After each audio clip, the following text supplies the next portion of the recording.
let's just do this, okay?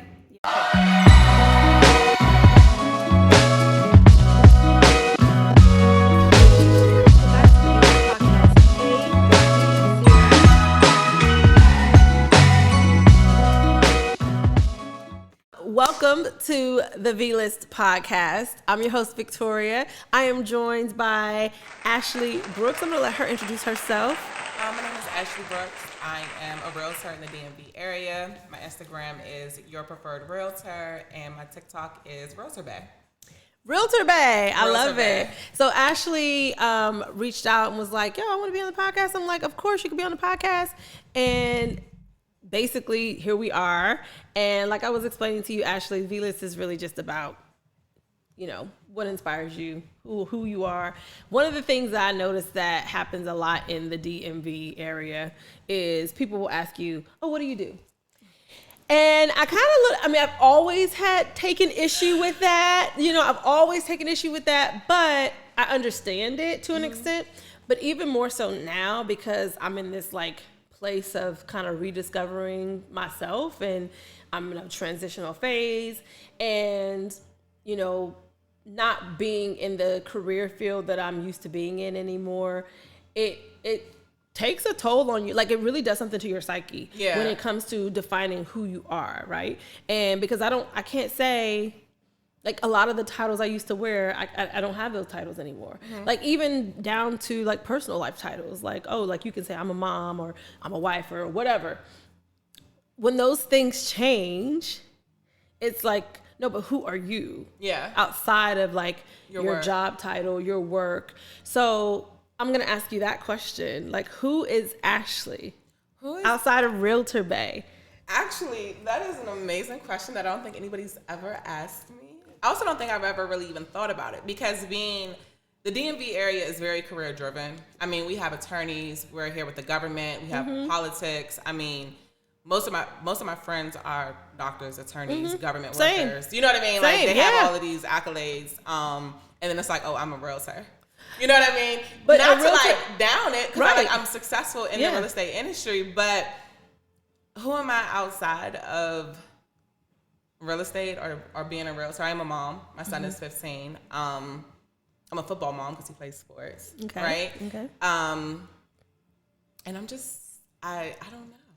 Actually, I'm stumped, because now I need to really think about this question in a little bit more detail. I think overall who I am as a person, I'm into fitness. So like, if you go on my social media, I'll just say, like, I believe that social media is to be social, not to be personal. So I'm not really personal on social media, but I am social on social media. Interesting. If that makes sense, right? I'm not going to highlight most of my personal business, but I will highlight enough so that a person can resonate with me, or I feel like they know a little bit about me. Yeah. So when you go to my page, you will see that I post my son at times. He doesn't really like being on social media that much. He's 15, so he's in that awkward, weird, that awkward stage. Mom. Yeah. So like, I post my son, I work out, I have like this little thing, like, I hope you move today, and where everyone knows, like, if you come to my page, you're gonna see me with my little piece up, and I'm gonna say, I hope you move today. And I hope you move today. Basically, I used to have like this really toxic relationship with the gym, where I would get big, I would go to the gym excessively, I would lose all the weight, I would stop, I would get big again. Like me. I would go to the gym excessively, I would lose all the weight, and I would get big again. Story of my life. And it's the continuous cycle that like was never ending. And 3 years ago, during the pandemic and when all the gyms started like shutting down, I was like, I'm not getting big again. Like, I'm not getting big again. Like, I'm not seeing 220, I'm not seeing 230 again. And so every day I told myself, you have to move today. Like, you have to move today, whether you walk 30 minutes, whether you just do some steps, whatever it is, you have to move today. And that's what I used to tell myself. And so when I post, I hope you move today, that's my daily reminder to myself. That's like your branding. Like, you're not going to go back to being a big joint. I had this trainer, PR Fitness. He's a trainer in the area, and he used to be like, big joint, like, don't be a big joint. And so I was like, I'm not going to be a big joint. No, I mean, look, nothing wrong with the big joints. And there's nothing wrong with the big joints, right? But aesthetically for myself, I wanted to be in shape. I get what you're saying. And I wanted to be active. And like, my son is very active, right? So I wanted to be able to keep up with him and whatever training he has going on. Like, I can join in with, the training. I could keep up with them.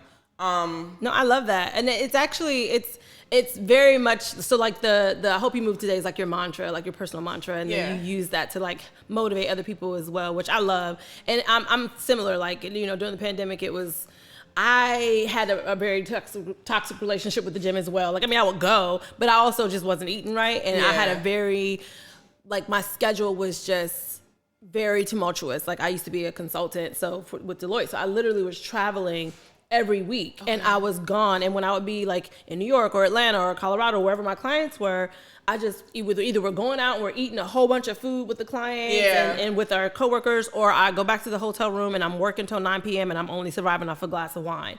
So it was like my health and wellness was not at all a priority. And during the pandemic,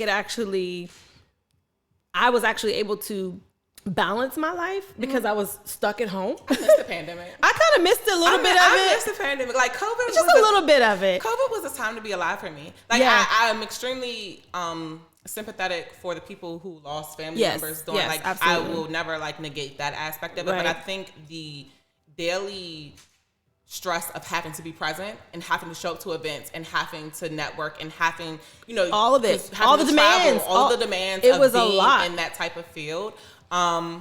It was relieving. It was relieving. I was quite relieved to be home.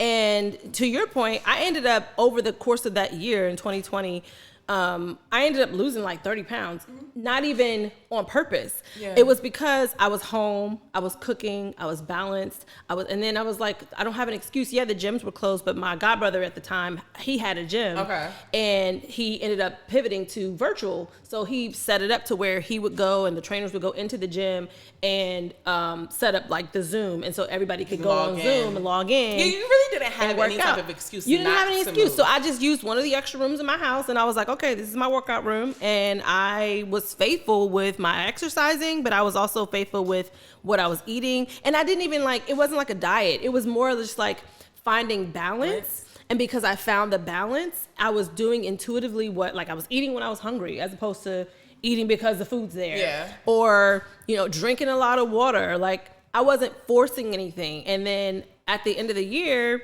when things kind of started to open back up. You already had these habits. I had already had these habits. And then I looked up and I got on the scale. I'm like, oh, I done dropped 30 pounds. Yeah. Like, being in the house, being focused. But it goes back to that, you know, finding that balance. And for me, my mantra was, don't be lazy. Don't be lazy. Don't be lazy. Because it was just like, you home, you don't have no excuse not to work out. You can't go nowhere. I don't believe in diet culture. Yeah. And I learned that like trying to maintain, like, I have a consistent diet, right? But I don't deprive myself from things. Like, I'm a cake lover. Cake is my cakes. Have you seen my cakes? Listen, I'm gonna have a slice of cake or two. Like, I'm gonna eat my cake, but I mean, it's all within reason and it's all within like balance. Yeah. And you said not something earlier about like being able to motivate people. I have this thing when people say that, right? Okay. And people are in my DMs all the time like, oh, you motivate me, or like, thank you for being motivation. And I always say, I don't want to motivate anybody. And the reason being is because I don't feel like motivation should be attached to a person, place, or a thing. The reason why I feel like your motivation should not be attached to a person, place, or a thing is because if that person, place, or a thing is no longer there, then what is going to motivate you? Yeah. I believe that you should look at people for inspiration. Yeah. But not to motivate you. Yeah. Because the motivation truly, like, it sounds so cliche. Yeah. But you truly have to be your only driving force, right? Like, nothing else can drive you outside of you, because if you attach it, the moment you attach it to something, the moment that something can disappear, and so can your motivation, right? So if I wake up and decide that I'm never going to go to the gym again and I'm never going to post, I hope you move today, are you not going to move? Are you going to allow yourself to fall? You know what I mean? Yeah. Like, so I believe in being inspired by people. I actually love that. I want to inspire people. I don't want you to depend on me for your motivation. Like, that's a big responsibility. And that responsibility has to come within yourself. Just like they say, like, you have to make you happy. Like, somebody else can't come and make you happy. Absolutely. Right? I say that all the time. I even said it on the V list before, like, especially like in terms of even like in relationships, like, right, like even in like romantic relationships, when like you have a lot of women, I used to hear a lot of women say things like, oh, he's my everything. And I'm like, girl, how is he your everything? That means you're nothing. If somebody is your everything and then they don't exist anymore, then what are you? So you should never be somebody's everything. Now, I do believe in like complimenting people, like relationships should be complimentary. And there may even be some things where your partner or your friends or your job supplement certain things for you. I understand that there's a supplemental relationship sometimes that can be there, but I like that. It's like if I'm your sole motivation and then I'm no longer existing, or what I'm doing no longer exists, then what is going to motivate you? And I realized going from, like, to your point of like when someone's your everything, my son's father passed away when he was 3. And I was with my son's father from 9th grade up until he passed away, which I was 20, right? When he died, I went into outside of the normal state of depression. I had no clue who I was. I did everything based upon what he liked. Everything that I was accustomed to doing, or everything that I wanted to do, was because that's what he wanted to do. And I loved doing it because I loved being with him. Like his father was truly, to this day, I say that his father was truly my best friend. Like that man was like my best friend. But when he died, it took a long time to like really, and I'm 33 now. He passed away when I was 20, 21. I'm just now kind of figuring out within like the last 5 years of who you are, of like who I truly am outside of being attached to a human and basing my sole purpose, daily routines and everything around like a person. Even like with kids, like as parents. Thank you. We say like I'm team FTK. Like you cannot consume, your child is only going to be as good as you are. Yeah. Right? And I fall short of that too, where I'm like trying to overcompensate. And I often do overcompensate because his father is not here, right? Like, and I always say, like, if I could say one thing to a single mother, like a newly single mother, is to not overcompensate. And the reason being is because we're starting to create these entitled children that have no work ethic and believe that... She said it, and I ain't got no kids. I'll be real careful of talking about, like, the subject of parenting or, like, because I don't have any biological children of my own. But I'm an auntie, I'm a godmother. No, I can say firsthand, my son is 15. I have gone above and beyond. When his father was alive, he used to always say, like, if anything ever happens to me, you have to make sure that my son is okay, right? And I held on to that promise when he passed away, and I held on to it for dear life. I held on to so much that I can say that where I am today is from a push of that promise that I made that man all those years ago. And right? I mean, and I think naturally you would make that promise just as a parent. Like, yes, this is my child. I'm going to make sure that. But see, no, because I never wanted to be a parent. I never wanted to be a mom. I grew up in foster care, and I saw what my mother, like my mother's issues and me being put into the system. And so I had no desire to be a mom. When we had this grand idea to have my son, his father was like, we're having this baby and we were 17, right? Wow. So his notion behind saying like, you have to make sure my son is straight, it's like, I know you don't want to do this, but I need you. Like, I need you, right? Like, I need you to step up if anything ever happens to me. And but in a way that did though, like, I mean, because everything happens obviously for a reason. You know, God designs our lives. We may think we have a plan, and then God is like, haha, no. It's a joke, right? Right, like, haha, so you thought. But it's like, in a way, granted, yes, I 1000% agree with you. Like, you being able to define who you are outside of being a mother and your son and not living for your child. But also, I think that God obviously uses people to help you find your purpose and help you define that purpose. So even though, like you were saying, you were living for your partner and a lot of his ideals, you kind of absorbed those, but in a way it helped to shape who you are. Yeah, no, definitely. Yeah, and it's like, but I love that what you did was you lived the hashtag that I have on the V list. It's called impact over influence, hashtag impact over influence, because I feel like anybody can be influenced by things that we do. Anybody can be influenced by what they see from us. Like you were explaining earlier, the young lady who looks at you like, oh, you have this, you have that, you have that. They're inspired by that, right? That's influential because in a way it's like, oh, I want to do that. I want to be that. Yeah. But what's more important is the impact that you leave as opposed to someone's influence, the influence that you have on them. So what your partner did for you was he was influencing you at the time because you were making decisions based off of what he was influencing you to do. But overall, they impacted and shaped who you are. Absolutely. And that is what's important. So even with the whole motivation piece, like you were like, I don't really want to be someone's motivation. I understand that. And I agree with that. But I do want to leave an impact. Yeah. So even if I'm motivating you momentarily, and then that motivation is no longer existing. Like if you stop posting, I hope you move today, that's your motivation, but it should leave enough of an impact on you that even without me posting that, you're still going to be motivated to do that. You see what I mean? So impact over influence. I like the impact over. I definitely like that. Yeah. Because his impact definitely, I mean, that was so long ago again. Yeah. But it was like but it's a lasting thing. It was a lasting thing. And now I have his kid that is a daily reminder. But I was saying all that to say, like, as a single mother, don't overcompensate. Yeah. Like, don't overcompensate, because I'm not saying to not go above and beyond. Right. But I am saying to not overcompensate, because you cannot make up for the lack thereof. And the emotional trauma or whatever emotional mentals that the child has to process on their own. They will process it however they process it, with or without your overcompensation.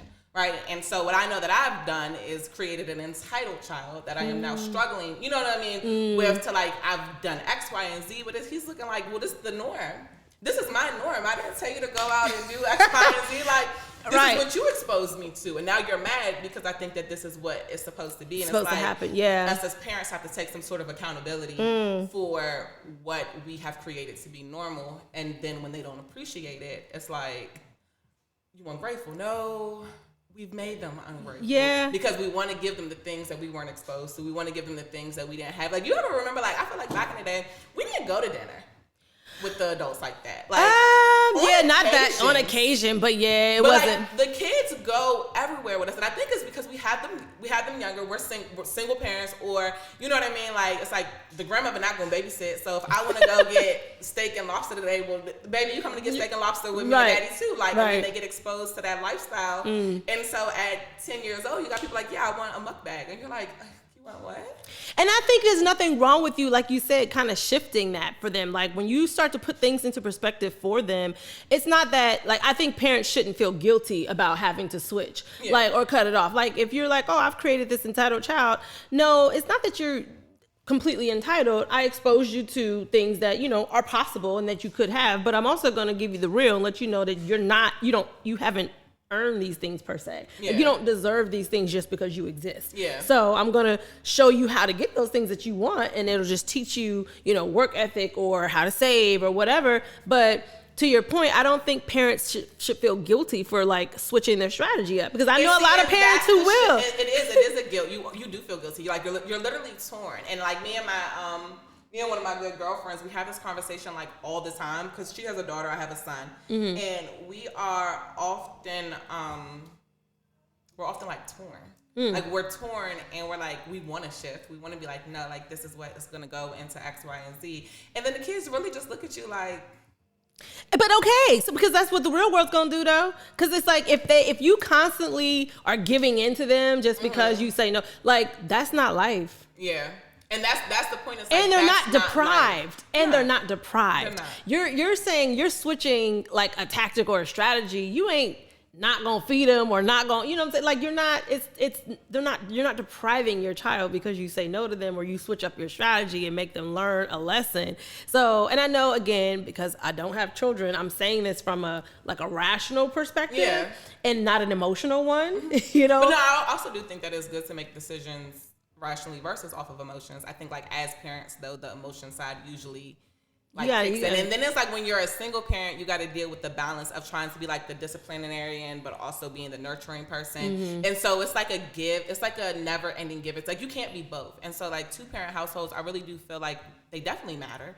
They definitely are important. They definitely play a role, because you have two people that can have two different perspectives, two different outlooks, two different, you know what I mean? You could get one thing from one parent and then the other thing from the other parent. But when you're a single parent, you go into overdrive of trying to be all of these different things, and it's exhausting. And and sometimes you're just like, FTK. Like I can't anymore. Like I don't know what you want me to do. Like, you know what? So this is something that I also have to like. Again, I'm careful when it comes to speaking on people's children, or giving parents advice, right? But I would give this advice to anyone because, like, as an adult, and I know you grew up in foster homes, but like, I don't know if you have like one of your parents who you're closer to, or if you're close to any of them. But now, as an adult, it's different when you have a relationship with your parents as an adult versus having a relationship with them when they were when you were a kid, right? Yeah. Because there are things now that I understand about my father passed away when I was young, very young. So I only really grew up with my mother and, some stepdads, but neither here nor there. But, but my mom, like, now our relationship, I'm able to see her as a woman and understand who she is as a woman, as a person, as a Black woman, as a working woman, and understand her personality and understand like how she makes decisions and why she makes those types of decisions. And I'm not looking at her as my mom. I'm looking at her like, oh, is this a woman that I would like, or a woman I can respect, or a person that I can respect? And I think people need to do the same with their children, because you need to understand that this child, yes, they are a part of you, they come from you, but they are not you. And they also have their own personality, their own brain, own way of doing things, own way of thinking. And it may be vastly different from both parents. Yeah. And being able to embrace that child as a person, as opposed to my child, I think that also will help you when it comes to like being able to shift your. That's actually really good. That's actually really good. Because it's like, yeah, you're my child. You're always gonna be my child, but you are a whole person outside of just being my child. Outside of being my child. Yeah. And you're a child still. And so you think like a child, which there's going to be some things that can help shape the way that you think or expose you to help shape the way that you like give you perspective. But even when you grow up to become a man or an adult, you'll be a different person than me, than your dad, than your uncles. You are your own person. So shaping that and being able to see that in your children, that's why like people, I know a lot of people get flack for the whole gentle parenting thing, right? But I kind of like agree with it in a sense, even though like, again, I ain't got no kids, but I agree with it because what I think gentle parenting does is it allows that child to discover who they are. You learn more about their personality and the things that they like and what makes them tick versus trying to force them into like being what you want them to be, or even like force them into doing something just because it's convenient for you. Yeah. If we're being honest, like that's a bar. But like, go get the remote for me because I feel like want to get the remote for me. Right. No, I definitely agree with that. I definitely agree with that notion for sure. That's actually a good perspective to look at it. Like look at the child as like their own person. They're versus a person. Just being, you know what I'm saying? Because as teenagers, I know I don't even want to talk about my teenage years. Cause, I mean, hey, listen. Those teenage years was definitely the teenage years. I look back at like I'm sure like my social worker, like some of my principals, some of my teachers, probably, it's no way Ashley is who Ashley is today. It's like, no way. It's like, no way. But you were learning even though in your teenage years, you were probably rough, I don't know. But you were your own person. And even though now you are a different person, those experiences of who that Ashley was helped to shape you. And granted, I know everybody's, upbringing is a lot different too. Like, like you grew up in foster care. I didn't. I grew up in a single parent household for the most part because my mother was a widow. But even outside of that, like even being in the home with multiple kids, I'm the middle. Okay. And I had to find my individuality. Like it was like, those are Pam's kids, but I am not like my sisters. I'm not like my brother. I'm like, I'm still me. I'm still different. And I, growing up, had a little bit of trouble trying to kind of identify who I was because I didn't have like anyone really helping me focus and shape who I was. It was always, y'all gonna do this because I'm a single mom. And then we grew up in church. So it was always, that's all I knew. So it was just like, that's why I have a different perspective on like raising children. I do believe in like community and having them, like I do think it takes a village and everything, but I don't think that people should force. I think they should embrace a child's personality and yeah. let it flourish and explore it a little bit. And you can still teach them to even be respectful by still embracing. That's my biggest thing is like the respect. Like I'm a very open community when it comes to me and my son. We grew up together. Like, and I always say, like, if I was to have a kid now versus, they would get a completely different parent than my son got. And they would, yeah. Because at this point in my life, I'm financially stable. I'm financially capable. I'm more mature. I've done a few things. You know what I mean? Yeah, like, more they experiences. Would just get more experience. They would get a completely different parent. I have no desires to have any more kids, but if I was, I know that they would have a completely different parent than like my son has. And me and my son, we grew up together. I was 17. Yeah. His father passed away at 20. When I was 20, I was still, we were still young. figuring stuff out. And so I would say my son has gone through like all of the stages of the growth with me. And it's like now that I'm like here, it's kind of like, okay, now what do you want to do? What are you going to do? Because this stuff takes work. Yeah. And he's like, yeah. I'm like, yeah. What are we gonna do? Because what are we doing here? So it's definitely interesting. Like 15, raising like a 15-year-old has been. He started 15 in February. It's March. I feel like a flip done switched. I don't envy you. I don't envy that at all. I don't recommend it. I actually don't, like, 1 out of 10 do not recommend. 1 out of 10 do not recommend. But it's okay. Like we're gonna get through. But I agree with you though. I feel like you're right. You're absolutely right. If you were to have another kid, first of all, you would have learned from a lot of the stuff that you did. Yeah. And I don't even want to call them mistakes, just experiences. Those are things choices you made, experiences that you had, and now you know what the outcome of them were, so you can now make different choices. You know what I mean? So it's just like, they would have a different parent, but it's not necessarily a bad thing, because I think, again, shifting your perspective on like the experience that you would give that kid versus the experience you can still give your son now, like you can shift kind of the experience that he has. He might not like it for a minute, but he'll get used at to the end of the day, he's gonna be like, yo, my mom actually really did shape me, like when they become an adult and are able to be rational themselves, more rational, they'll appreciate that, and I think that that's important. But you're setting a great example for, and I also think like not having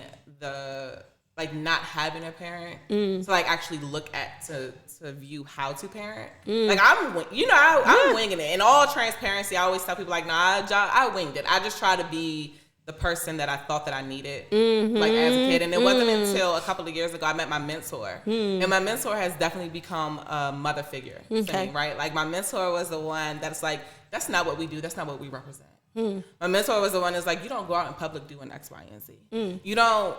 Like if nothing else was said, is that's not what we do, and that is not what we represent. Like that's not going to be attached to your brand. And so it wasn't until I got exposed to her and saw like how she lived and how she moved, and I'm like, she's just a regular person, right? Kind of like how the little girl was like, you know what I mean? It was kind of like the same thing, because the first time I had walked into her house, I'm like, oh, you're not famous, but this is normal, like. Oh, okay. You know what I mean? Right. And she has definitely helped me grow outside of like successfully from a personal standpoint, right? And so I always say like the power of having a mentor is a powerful thing. Yeah. Because outside of them just mentoring you in whatever career field that you're in, 9 times out of 10, well, when you get a mentor, the mentor should be way further in their career than where you're at, right? It should be somebody that you potentially want to get to where they're at, if not, succeed them. Right. And she always says that if you don't succeed me, then that means I didn't do a good job as a mentor. So you should succeed me, right? Because you're younger than me and you have all of this knowledge. And so you should be able to surpass where I'm at. But outside of a professional relationship, she has shaped me in a personal way. And just in regards to like, how I look at myself, and how I want the world to see me, and what's acceptable and what's not acceptable, in a sense of everyone has different levels of acceptable and not acceptable, right? But seeing her and how she moves and how she operates has definitely shaped me within the last 5 years. Like 5 years ago, Ashley versus 5 years ago today, they're completely two different people, and I truly have her to thank for that. Because she was that mother figure. And it wasn't until I lost this lady I always tell people, I don't know why she didn't fire me. But I lost her $25,000. My first couple of months of working with her. And I knew I was fired. I just knew that I was fired. Like, I knew, like, damn, she's going to fire me. But that's a real one. And I winged it. Like, how I even became her assistant or how I even got her to mentor me was I watched her. It was my first year in real estate. I quit my job. I made $5,000 my first year in real estate. I did not think that I was going to make it. I did not know what I was doing. It was real shaky, right? And she used to come into the office. She had the red bottom. She had the Range Rover. She was always number one on the sales board. And I'm like, she's a vibe. Right. She's my vibe. Right. Like, I need this lady, and I don't know how I'm going to get to this lady, right? But she would come into the office all of the time, and she would complain about paperwork. Like the littlest things, like paperwork and admin work. But my background was paralegal. I worked at a real estate law firm for X amount of years. So I'm like, I could do paperwork. Like, I could do the paperwork. That's all you need? Yeah, like, I could do some paperwork. Exactly. And so she came into the office one day after I had watched her for like a couple of months. She came into the office one day, and she had like the stack of folders. She threw them. She's so dramatic. She threw them. It was like the drama for me. I was like, I love the dramatic. So like, people were like, why are you so dramatic? Blame her. And she threw these folders on it. She's like, I cannot do this. And I'm like, do you need some help? And she looked at me and was like, what? I said, do you need some help? And she was like, actually, and she gave me like all of these things to do, right? And so long story short, she had no idea that I didn't know what I was doing. She had no idea that I didn't know how to write a contract. She had no idea that I didn't know how to write a listing appointment. I didn't know how to run comps. I didn't know what any of these things were that is needed in the real estate realm. Right. But I was winging it, right? Because I've learned how to finesse my way through life and wing it so good that even if I don't know something, you will never know that I won't know it, because I'm going to make it look so good that you think that I know it, right? So it's a confidence thing, right? And I thought that I was winging it well enough until I lost her $25,000. Until that $25,000 mistake made me I literally had to tell her, like, I don't know what I'm doing. And she was like, what do you mean? I said, I don't know what I'm doing. Like, as honest and as transparent as can be, I have no clue what I'm doing. I'm winging it. And I need this opportunity because I don't know what I'm doing. Right. And she was like, how am I supposed to know you don't know what you're doing if you don't tell me you don't know what you're doing? And I've never been in a space comfortable enough to let somebody know that I don't know what I'm doing. Right. And still, be able to be embraced and move forward. And it was in that moment that I told her that, and we had dinner plans later that night. Like, she was cooking dinner, her son was cooking dinner, and I just knew that I was no longer coming to the dinner. Like, I just lost you $25,000. Like, I'm not coming to dinner, right? And so the night had went on. I apologized. We got off the phone. The night had went on. She texted me like 20 minutes after the dinner was supposed to start. And she was like, where you at? And I was like, oh, I'm at home. And she called me and she was like, why are you at home? I was like, because I lost you $25,000. And she was like, what does that have to do with you coming to eat dinner with us? Wow, yeah. And it was in that moment, it's like, this is more than business. Yeah. Right? Like, it's relationship building. She knew how to separate the business from the personal. And for the first time in my life, at 28, like 27, 28, around that age, I had an adult, I had a mother figure that knew how to separate like my shortcomings and still embrace me and still be willing to teach me and grow. And from that moment, it was doors open. Yeah, because that is an actual mentor. Yeah. I think a lot of people, she's the, prominent example of what a mentor should be, because a lot of times people, will go to these mentors and they're actually not mentors. They want to be, they have like an ego complex. They want to be in charge of someone, or they want to be a boss, and they feel like they, like that's why you felt like, oh, they're going to fire me because you looked at her as like this, boss figure kind of, but she actually was a real mentor, because mentors are going to let you make mistakes and accept and be like, okay, here's where you made the mistake. Now here's where you can learn from it. As opposed to like somebody who's just a boss or somebody who you're working for who has no empathy. They would have probably been like, yeah, no, I ain't got time. She losing me money. Yeah. But it's not just about that. It's about the relationships. And I'm glad that you had that experience, because now that's what you can pass on. Yeah. You know what I mean? It's like, granted, there's like a tolerance level for certain things, but at the same time, like, you can look at someone who makes a mistake and be like, no, it's cool. It's cool. Let me help now, you. Yeah. In this stage of life, that's another thing, like my social media highlights is it's okay. Like, and I say it's okay, like, meaning like, it's okay. Yeah. Like, it's going to be okay. And I got that from her. Yeah. She's the most, like serious but not serious. Like she will go on a rampage. Who is this mentor? You need to shout her out. Lakeisha Washington. Period. Hey, Lakeisha girl. Everyone knows her like on my social media. Okay. I hide her all of the time. But like she's the most. She will go on like a rampage, right? Like and trust me, I've messed up like 100 more times from them. But even when it comes to like writing, paying attention to detail, like things that you need in life that you know what I mean, that you just might not have picked up. Yeah.